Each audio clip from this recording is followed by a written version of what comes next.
How's everyone doing today? It's time to do a shoe review of the Asics 33M.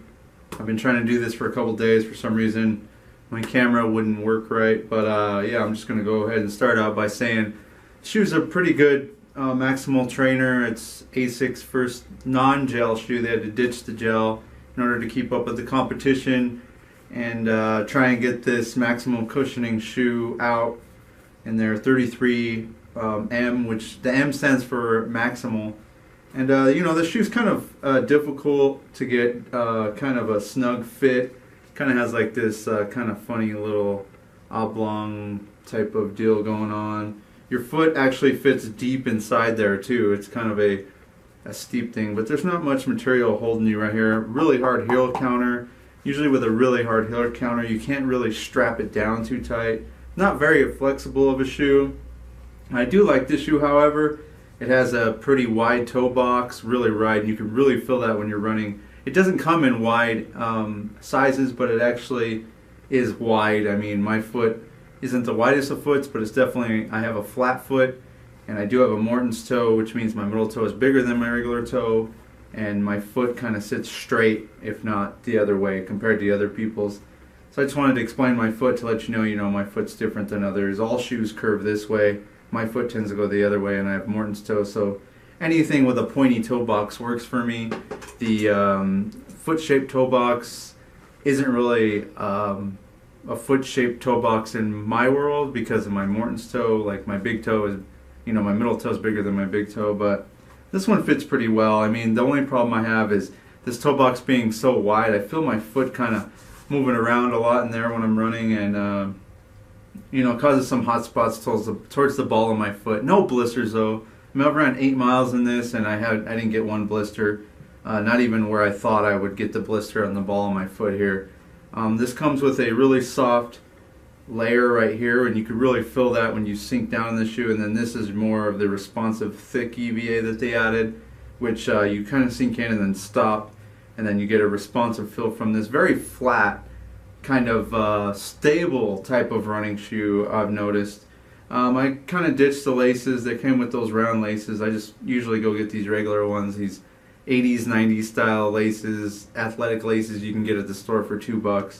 So I kind of do that. I mean, it has a pretty good post for arch. I don't really have that big of an arch. It's kind of flat, so, but it does have a post for an arch. I'd say medium arch. It's definitely not going to, give you that much support. And just the fact that it's kind of a flat shoe, it definitely has a maximum cushioning that they were going for. I think it's above the Brooks Transcend, below the Hoka, maybe Hoka Huaka type of deal, but it definitely is way different from a Hoka shoe, and it doesn't have the rocker or anything like that. It has some pretty nice grooves in there, if you can see those. I love shoes that have grooves, and it doesn't seem to be wearing that much. I mean, I'm at about 28 miles, and you could see a little, the dirt and stuff, but you don't really see anything falling off here.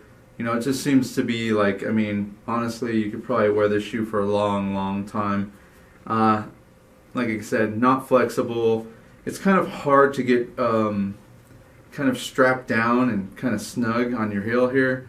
The tongue is just like a regular tongue, a little thin, but not too thin. But it does kind of have this kind of, I don't know, like triangle or something going on right here. And it makes it kind of hard to strap it down. I mean, there's not much material holding you down. There's a big space where your foot goes, and but it doesn't feel like it's going to fall off or anything. A size 11 runs true to size. I mean, that's all I really have. Big toe box. Doesn't come in wide sizing or anything like that. I mean, I really can't say any more about it. I mean, it's definitely maximal cushioning. It's definitely better than the Brooks Transcend. But I do find it more of like a flatter, stable type of shoe. You know what I mean? And I don't know. That's all I can really say about it. But let's weigh it. So I'm gonna go ahead and weigh it and see how much it weighs.